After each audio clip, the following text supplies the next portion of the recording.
yours is usually No, unfortunately not. He's done that in the past, though, right? Yeah. That's the guy who says he shot her in it before, so. And like the yeah, it's right there. That's what my so trash and stuff. Check, check, test, test, test. 3, 2, 1, 1, 2, 3. Check, check, check, test, test, test. Check, check, check, check, check, test, test, test.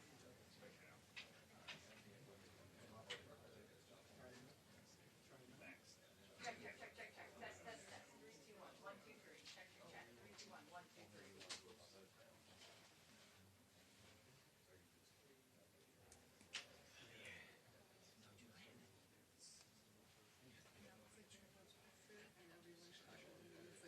One person has a lifetime, you're like, I know.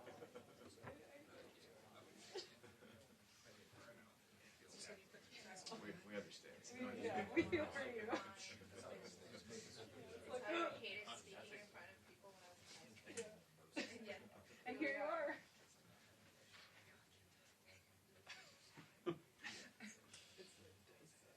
They're gonna be like, what the hell are you wearing? How we doing? You should probably do it. That's cool. It's cool.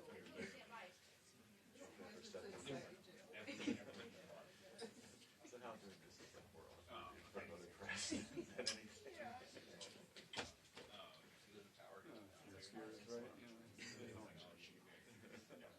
Not like us, like, it doesn't matter what we think.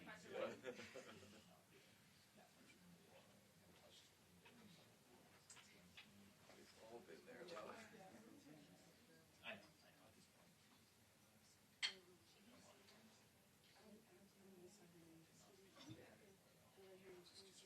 What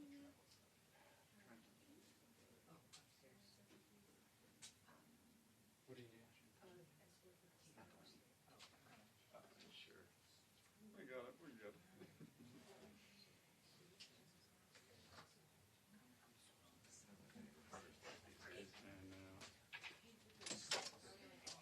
All right.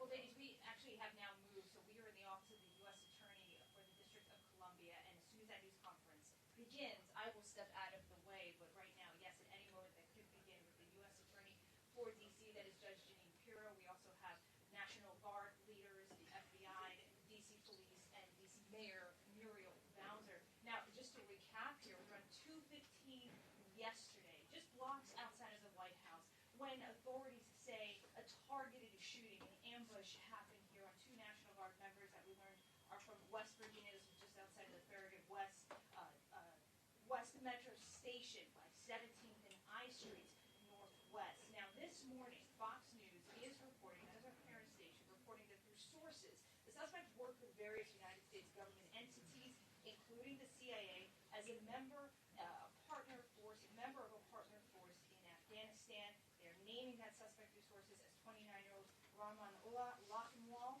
an Afghan national who came to the United States in 2021 under the Biden administration's Operation Allies Welcome, set up after the U.S. withdrawal from Afghanistan to evacuate and resettle Afghans during that time. Now, he apparently, the suspect, in Washington State, the only suspect being named at this time, no motive at this time as well. Now, West Virginia's governor had originally said the 2 Guard members shot were killed. He walked back those comments. D.C. Police and the FBI later confirming, classifying the 2 military members in a news conference as critically injured. One of those members, we have learned his name, Mr. Wolf, named by his high school in a Facebook post, and they said that he was undergoing surgery in a critical condition. I believe his name is Andrew Wolf. The whole community is sending prayers across the country, prayers going out to these community members. Next, we have news 2,200 National Guard members in D.C. And from other states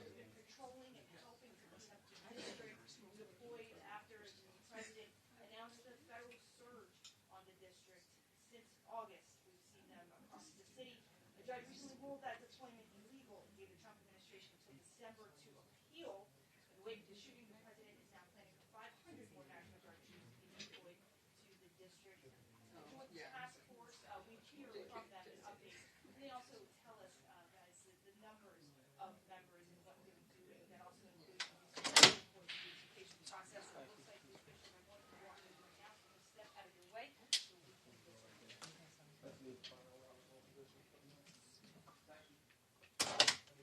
Okay, your chair. You did a great job. I think it was just the photographer. That was your guy. Yeah.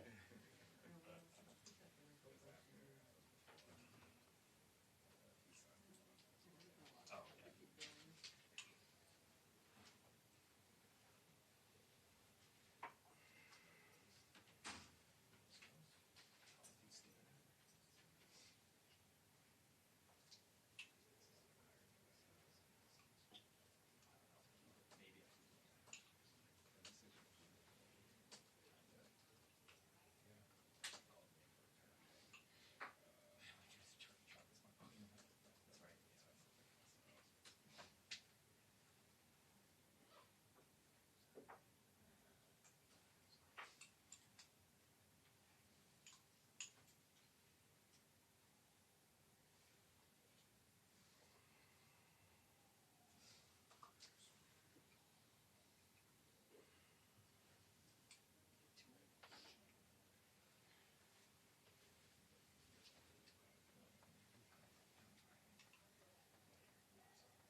Just write all this down in advance, so I'm ready to tweet. It is executive assistant chief. Yeah. Chuck Harrell. And I did too. My life is so bad. Wait, but just assistant chief. Is that a, that's probably like some totally different thing. Oh, How much chief? I don't know. Whatever. Jeff is JEFF, right? Yep. Harrell is CA. 2 R's, 2 L's. Yeah, kidding. It's always different. Gosh, Patel's the Mhm. Senator Hyde on this again after they just said they caught this one. Everybody yesterday.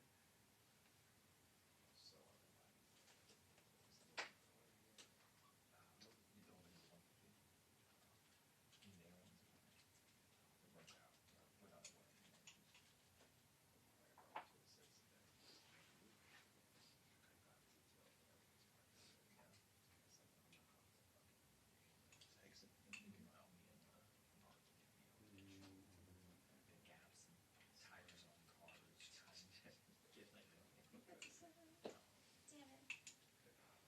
You tell your photographer I'm not happy. I probably won't. No, not yet, not yet.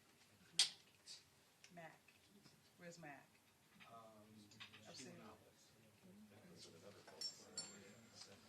Not ready yet, guys. I might not.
display this yet? Hold on for 1 second. Turn the page. Hold on. So I have an emergency card in your car. Pull it out. Look at it. I missed a couple out. Who is it? Or this? That would've been great. I would have had to come through again.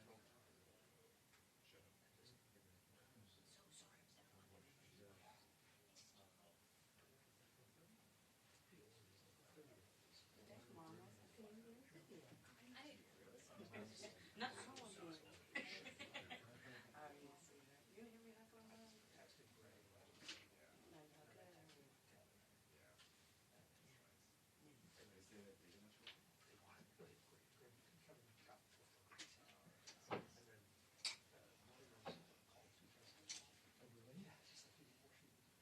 yeah. I told her it would be helpful to have a second. Just there right sit down. You were already on the scene, right? What? You were already there. I was kind of surprised you came down, honestly. What do you mean? From the roof? Oh, I felt like I had enough Yeah.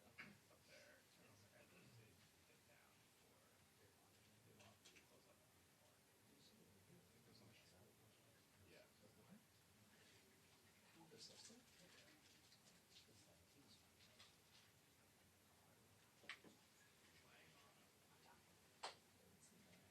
Even shot at that one. You know what you're talking about?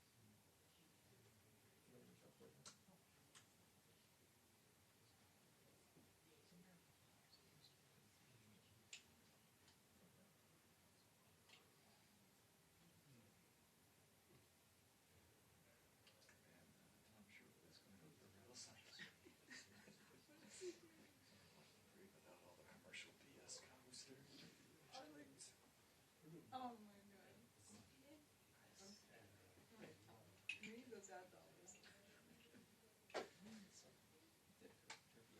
you grow up decent? Okay. I thought that much time sure when I was a kid. I see. I just completed 6 years here, and so that's the longest I've been anywhere in my So life. you've been here a while. No, because I'm born in Florida, raised in South Texas, and then I went to high school in Tennessee. How big is the So that kind of moved. It was like, no, they're teachers. So they were just like for immigrants, and they didn't necessarily have a big support system. So I feel like we kept like moving jobs. My dad was a professor. But then once we got to Nashville, he worked at Tennessee State, and then eventually, because my mom was, she actually was she wasn't my Spanish teacher, but she was at my high school, which was nice. It was cute. It was cute. Yeah. Because we would, but then still, I would like we would go to school separate. Because either she would go earlier, I would go later. But it was funny to see her. Now they're translators for the school district. So they actually stayed put there. I did not want to go to UT because I associated UT with UT Texas. And so I was like, UT all. I went to Florida. Big vacation. Yeah. No, I still not yet. I was there in 2002. So I got the exciting times, and since then it's just the best. Were you there for a national title? No, so I was. They did, but I was there the year after. I thought it would be the coolest thing in the world to go to a school ball. They won the national title. I was there when it almost took it for granted because that season they win every game, but then they lose in SEC champs, and it's like we weren't like expecting them to win. Because I saw the documentary later, and I'm like, oh yeah, it's like I don't remember that they were undefeated all season because we were just like we expect this. Did that keep you from the title game that game? That was back when there was BCS, right? Yeah, so they Only the top two. so then they couldn't go because they lost to Alabama. But they did talk about that in the documentary that team, the pressure they felt like it wasn't fun anymore. Like the years prior, the game was fun, and at that point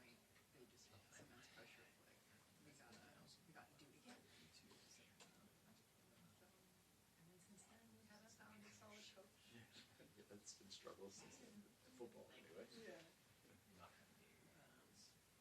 Was it great? I missed the Maryland basketball championship by 2 years. So I saw the build up to You it. saw the build-up to Yeah. that? Okay, so then it happens after the fact. Yeah, like I saw, like Weiner, Dixon, Okay. still well known for reality shows, Yeah, but yeah. like I saw, his freshman, sophomore year, so I saw the nucleus that Okay, went like on to win it. forming, But okay. yeah, son played, who was a guard, whose son now plays for the team. But Oh, that's nice. That's a little bit so, yeah, missed the championship by 2 years. I leave, and the football team moves to the ACC the next year, and got murdered by Florida in a bowl game. But I was at it too, because I got a job reporting out of Naples. They played Florida. Okay. But Florida, we had a great team that year. We got killed us.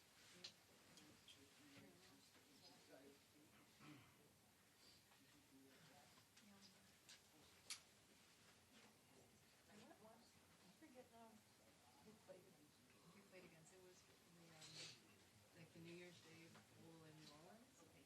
Sugar Bowl. The Sugar Bowl, yeah. I remember it. All right, so this is- But we learned too much. We have another one. It was in a bowl.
All right.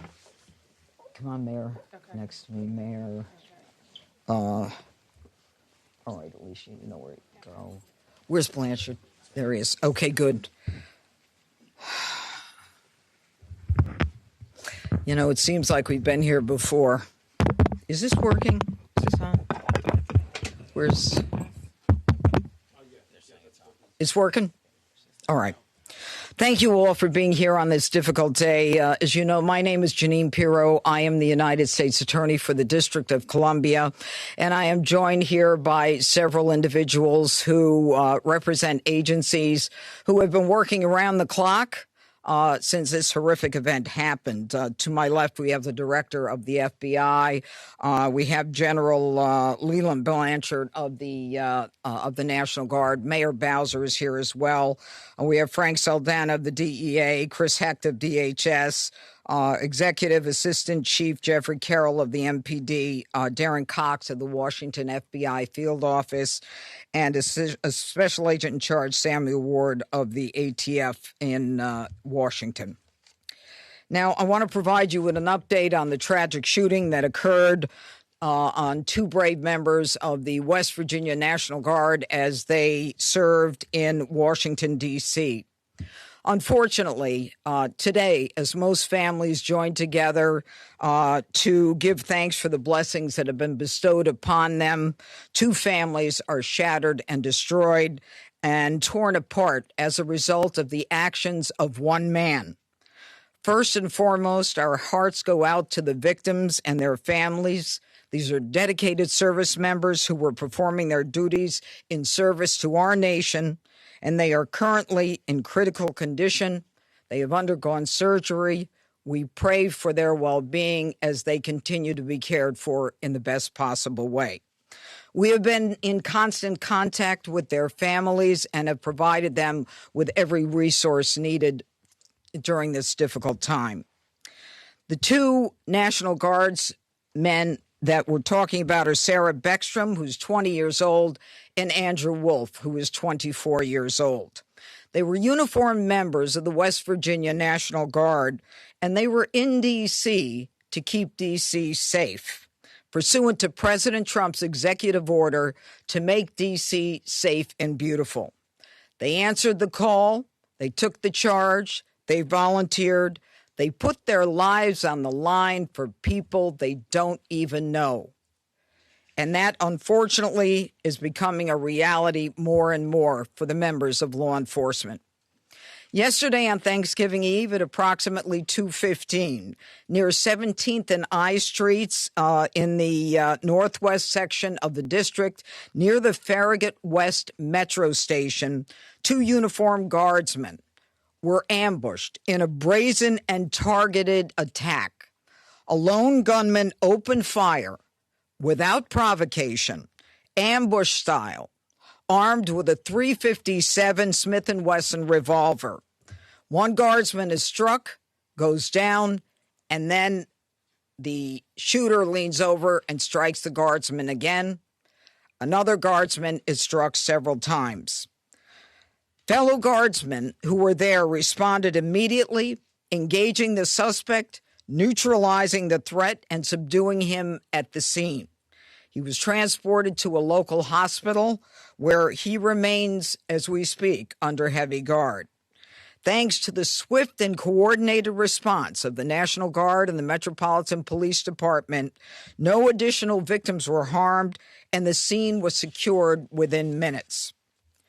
The suspect, he has been identified as Ramanullah Lakanwal, a 29-year-old Afghan who entered the United States under Biden's Operation Allies Welcome, a program following the disastrous withdrawal from Afghanistan. He resided in Bellingham, Washington, with his wife and, we believe, 5 children. And we're working very closely with our federal partners, especially DHS and the FBI, to review his immigration history and the vetting process itself. What we know about him is that he drove his vehicle across country from the state of Washington with the intended target of coming to our nation's capital. As we stand here today, the charges that are appropriate right now are 3 counts of assault with intent to kill while armed, a violation of D.C. Code 22-401 and D.C. Code 22-4502. He will also be charged with possession of a firearm during a crime of violence. He faces 15 years under the assault with the intent to kill. We intend to continue monitoring what the charges will be, depending upon the well-being of the guardsmen. We are praying that they survive and that the highest charge will not have to be murder in the first degree. But make no mistake, be the charge, murder in the first degree. The Department of Justice, under Attorney General Pam Bondi, is committed to a thorough and an impartial investigation where we will hold this perpetrator accountable under the full weight of the law. Now, Sarah and Andrew volunteered. They came here to protect the people of the district, pursuant to a crime emergency that President Trump rightly declared in this city and in other cities across the country. Our nation's capital should not and must not be a place where evil comes to commit violence, whatever their cause or motive may be. We should not have to live in fear in the nation's capital, especially by one who came here from a foreign country. Through a process that was so absurd that he came through and released into this country, as many were, knowing virtually nothing about his vetting. This is what happens in this country when people are allowed in who are not properly vetted. These guardsmen and all who are here to protect the district are the line that separates a civilized society from a barbaric one. They are the ones who stand for law and order. This was not just an attack. It was a direct challenge to law and order in our nation's capital, and the individual will be made fully accountable. And though it seems that we have been here before under President Trump, make no mistake, and the Attorney General, we will not allow this to be normalized. It will be confronted, condemned, and prosecuted to the full extent of the law. Now, my message to the individual who committed these acts is you picked the wrong target, the wrong city, and the wrong country, and you will be sorry for the violence and the evil that you perpetrated in our nation's capital. And now I call upon the Director of the FBI, Kash Patel. Thanks, Judge. I'll begin my remarks and my remarks the same way, with prayer for our fallen soldiers, prayer for our law enforcement community, prayer for our National Guardsmen and women, prayer for our brave prosecutors at the Department of Justice and the offices of the D.C. United States Attorney. We must come together as a nation, especially on this Thanksgiving Day, and remember the sacrifices that so many are making around the world and around this country to secure our freedoms under President Trump's brilliant leadership and administration. I'll provide an update on the case as follows. It is an ongoing investigation of terrorism. Make no mistake about it. The FBI is leading out on these federal assault on a federal law enforcement officer investigation on many fronts. We immediately, with our law enforcement partners in the Metropolitan Police Department and the interagency, secured the scene, seized the weapon, sent in our evidence response team immediately to collect evidence, and started doing block-by-block canvasses. We are looking for and interviewing witnesses. The firearm and other materials have been sent to our Quantico laboratory already yesterday for immediate analysis. That work is ongoing. Partnering with the D.C. United States Attorney's Office, we have also executed multiple search warrants around the country to include the subject's last known residence, which is in the state of Washington. The search warrant was executed on that house last night or early this morning, and it is an ongoing process. All the individuals found in the house have been interviewed, and some interviews remain ongoing. We will not stop until we interview anyone and everyone associated with the subject, the house, and every piece of his life. There's also subject interviews, relations conducted in San Diego, pursuant to our ongoing investigation.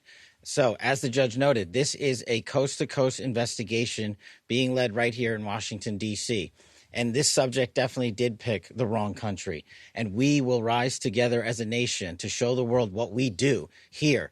And we are thankful that we have the Attorney General's brave leadership and President Trump's brave leadership and priorities to safeguard our communities. I also spoke to Director of the CIA, John Ratcliffe, last night, and Secretary of War, Pete Hegseth. There is confirmation now that the subject had a relationship in Afghanistan with partner forces. We are fully investigating that aspect of his background as well, to include any known associates that are either overseas or here in the United States of America. That is what a broad-based international terrorism investigation looks like. We will provide continuous details to the American public while at the same time not jeopardizing the ongoing prosecution to ultimately hold this perpetrator accountable in our courts of law. We will provide as much transparency as possible, but as you can see, the breadth and scope of this investigation will continue. We will continue to hit the streets and hit every town and every house and talk to every witness. The men and women of the FBI and the Metropolitan Police Department and the interagency, to include the Department of Homeland Security, DEA, and ATF, are working tirelessly on this Thanksgiving Day. And I know just by talking to the leaders behind me that instead of going on and being with their families, everyone rogered up and showed up to work today. And none of them want to go home. That's the resolve that we have together as a team to bring to you justice for this heinous act of terrorism here in our nation's capital. And as the judge said, we will ensure that our law enforcement partners are out there in full force to make sure the world can enjoy our nation's capital. We will not let this heinous act of violence prevent people from visiting our beautiful nation's capital. And we will also continue to highlight any evidence that we can publicly. And as the judge said, this individual is in this country for one reason and one reason alone, because of the disastrous withdrawal from the Biden administration and the failure to vet in any way, shape, or form, This individual and countless others, and this administration has taken the rightful step to stop any further allowance of people with this similar background into the country, and we're thankful for that. And as I said, this investigation remains ongoing, and I think I'll turn it over to General Blanchard of the National Guard now. Thank you. Thank you, Director.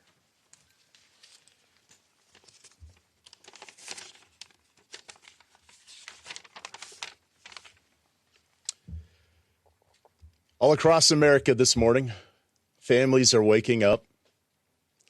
They'll spend the day with their children, their brothers, sisters, husbands, wives, friends from across the community. There will be the smell of turkey, all the fixings. They'll watch parades, football games. They'll pray together. They'll talk about what they're grateful for. This morning, there are two families that will not have that opportunity.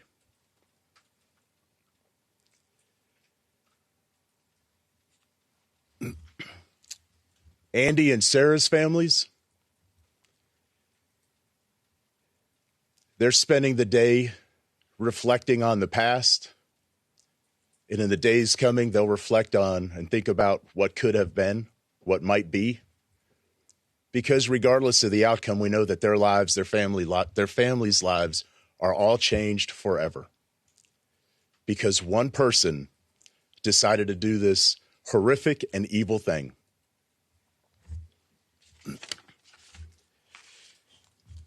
And all across America, we are also reminded that there are many law enforcement agents, first responders, soldiers, service members all around the world who at best will come home, eat some cold turkey, open up Tupperware, eat what's left over, because they spent the day defending the American ideals, getting out there and getting after it on every American citizen's behalf. I will say that the District of Columbia National Guard, this task force, is more committed this morning to the president's directive to make D.C. safe and beautiful. Our resolve will be tested. It is being tested, but make no mistake, each and every one of these soldiers and airmen will meet and exceed the expectation that we have for them. They are, in fact, America's best. I'm proud of each and every one of them. I pray for each and every one of them today, and in particular, for these two young service members who are willing to go above and beyond and pay whatever price our nation asks of them.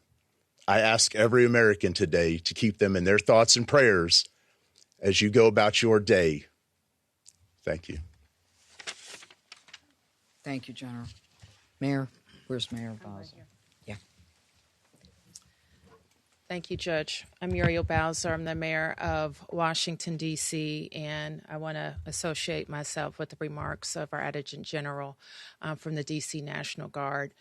I want to be very clear what the judge and everyone has reported here. Somebody drove across the country, came to Washington, D.C. to attack America. And that person will be prosecuted to the fullest extent of the law. These young people should be at home in West Virginia with their families. ATF, anybody? DHS? Anyone? Okay. I also want to say that both Sarah and Andrew, I believe, were sworn in less than 24 hours before they were shot on the street in Washington. Any questions? Could you drill down on a possible motive? Have you got any information and intelligence on a possible motive? You know, as the directors indicated, this is a fluid investigation. People are working around the clock. It's too soon to say what the motive is, but there are definitely areas that we're looking into, but not ready to say. characterize a little bit about how the assailant was taken down after he opened fire? Yeah, he got shot By another guard. by another guardsman. Yeah. You mentioned earlier that he had the shooter had initially shot one of the guardsmen, then leaned over as they were on the Shot ground, him again. Shot again. Yep. How many shots are we? Well, the specific number. Look, he had a .357 Smith & Wesson revolver. Okay, so I believe that's a 6-shooter. Yeah. So that kind of tells us how many shots he had. Yes. Judge, you had mentioned we've been here before because we have. It was May when we were last here. Yeah. I want to ask if you could please comment to, obviously, we understand that you're saying this is under the Biden administration, and the words are that it was a failed withdrawal, and what happened there. There are people who are also upset with the president believing that the National Guard members should not even have been there if it were not for the executive order. I don't even want to talk about whether they should have been there. We ought to kiss the ground and thank God that the president said it's time to bring in more law enforcement to make sure that a city that had the 4th highest homicide rate in the country was that violence was quelled. I'm not even going to go there. A question for Director Patel. Was the suspect granted asylum, and if so, when did that happen, under which administration, and did authorities miss any signs, either in the asylum process or even back when he reportedly worked for the CIA? If you could talk about that. Well, you miss all the signs when you do absolutely zero vetting. And that's exactly what happened in this case. When you, in the prior administration, made the decision to allow thousands of people into this country without doing a single piece of background checking or vetting, that's how you miss every single sign. And Secretary Kristi Noem has put out details specifically related to your other questions, so I'll let that speak for themselves. If or when he was granted asylum, if you could just clarify that timeline. And Yes, I believe Kristi Noem put that out, and that's a DHS matter, and I'll refer it to them. Could you elaborate on the investigative steps that were taken in Sure. San Diego? You mentioned Bellingham, Washington, Sure. where you live, but could you explain the San Diego connection? So what happened was, thanks to the quick investigation by the interagency and the FBI, we were able to track down his last known residence, working with the United States Attorney's offices here and at the Department of Justice and prosecutors across the country. We were able to serve search warrants literally overnight and through the night. All night. And we were able to hit the house in Washington State. During that process, we seized numerous electronic devices to include cell phones, laptops, iPads, and other material that is being analyzed as we speak. Pursuant to that investigation and any known associates of the subject and of that house is how we ended up in San Diego, where interviews were conducted and are going to be continued to be conducted. And we will go anywhere in the country or the world where the evidence leads us. Are there accomplices, relationships in San Diego you can talk about? All of that is an ongoing investigation. Can anyone give an update as far as Sarah and Andrew, who were injured? You say critical condition. Can you give anything beyond that? Are they expected to make it? Is it touch and go? Can you tell us a little more about how they're doing? And the full spelling of their names, please. It is Sarah Beckstrom, Beckstrom, and Andrew Wolfe with an E, Wolfe. Okay, and Sarah Beckstrom. How do you spell Sarah? S with an H. Okay. Now, with respect to their medical condition, as I said, they are receiving the finest medical care. Their families are with them now. They are critical. I think you understand the meaning of that. It's not clear, how this is going to end up. But let me be perfectly clear about how it will end up in this office. If one of them is to pass, and God forbid that happens, this is a murder one, period, end of the story. We are praying on a day like today when families come together in America and they hold hands around the Thanksgiving table. I beg you, I beseech you to pray for these two young people that they survive. Okay, I think that's it. Yeah. Gabbard said that Thank you, he was everybody. a radical Islamist Afghan terrorist. Yeah, we're not going there. Do you have We're not going there. information on how he might have gotten radical? No. Thank you. Was the decision not to charge him as a terrorist? what about the asylum process that led him to get asylum?